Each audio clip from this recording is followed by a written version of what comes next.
it's the thing that I ask myself all the time before making any decisions is this my ego, or am I doing this from the state of real awareness? What is the reason? What is the real intention behind it?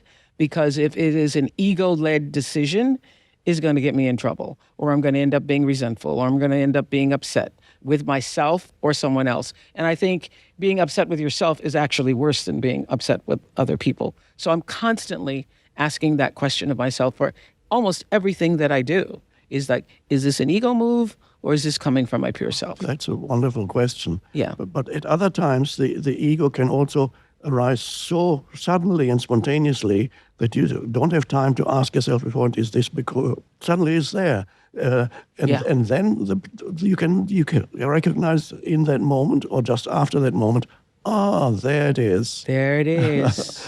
Yeah. Grace is 26 years old and here with her mother. And I heard you wrote a note in your book. What is it?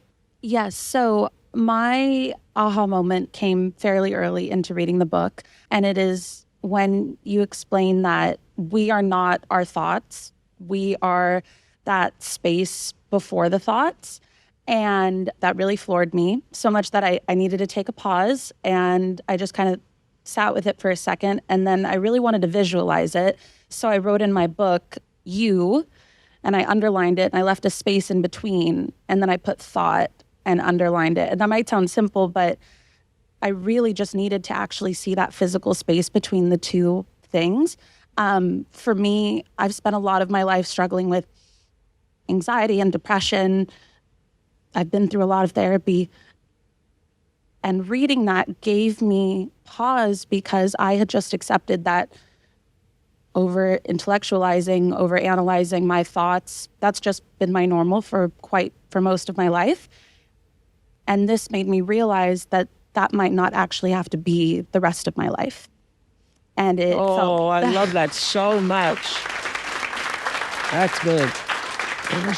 That's a big aha. It was absolutely my aha moment, and it just felt very freeing, and it gave me a lot of hope. And I want to thank you for that. And my question is, what does that space, I guess, mean to you, that space before the thoughts? And also, how do we protect it when we're so socialized to constantly attach to our thoughts or to solely identify with our thoughts? How do you protect that space before the thoughts? How do we protect our I? Yes, a wonderful question and a wonderful insight you had. It's just amazing. Really good. So yes, protecting it, because this world will always challenge you with continuous noise, continuous mental clutter, especially since we have invented all these devices that can amplify the mental clutter that was already there. Before I go more deeply into your question, a little thing, people always send text messages and then you have to look, and so what message comes in, and what's going on. I sometimes send, I haven't done it in a while, but I'll do it again soon. I sometimes send people a space message. I send them, it's brackets, an empty space, and another bracket. And so they get a message of one bracket. Another bracket, no words. And so people who know, they know that if they get that from me, they know, it's a space, inner space. Okay, E.T., go ahead. I'll send you one soon. Okay, good. I'm sure you will. But you're fine, you don't need it. But so that space is extremely important. So how do you protect it? Well, you protect it by, as much as possible, being aware of that space.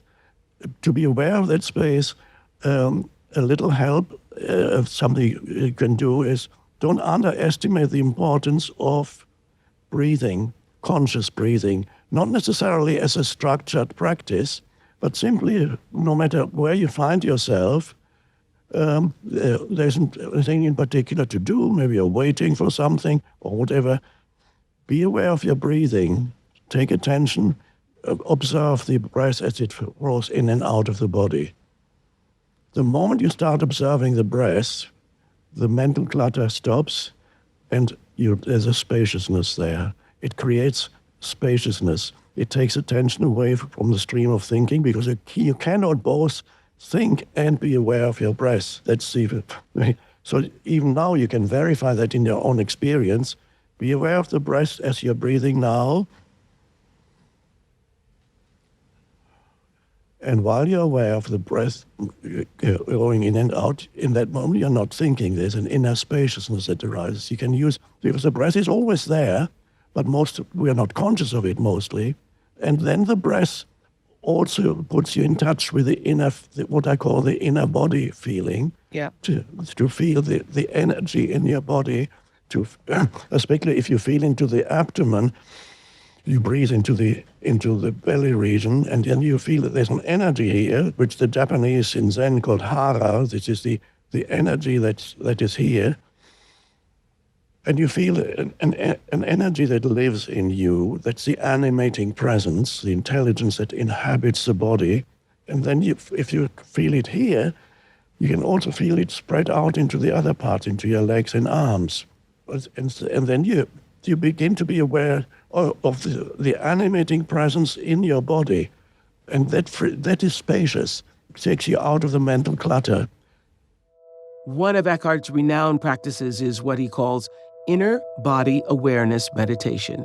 He says, when we focus on our breath and the aliveness in every cell, we free ourselves from the grip of the ego. Our compulsive thinking recedes, and with it go our fears, resentments, and negativity.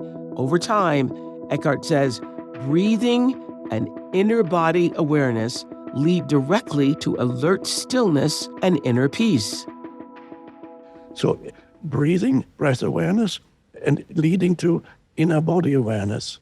And then you can be somewhere, you're in traffic, for a moment before you were irritated, and suddenly you remember spaciousness, breathing, inner body awareness.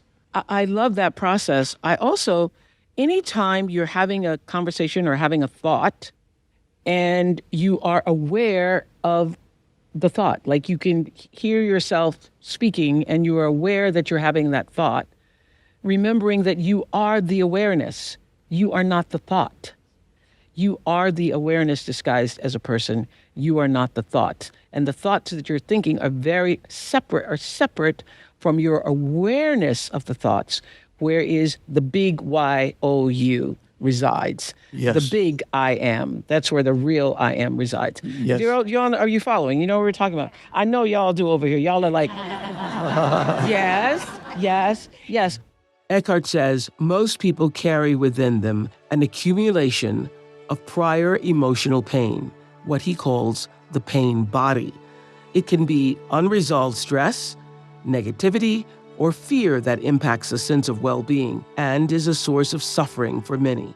Eckhart explains, once we recognize the pain body for what it is, we are held hostage no more. Awareness is the first step toward freedom.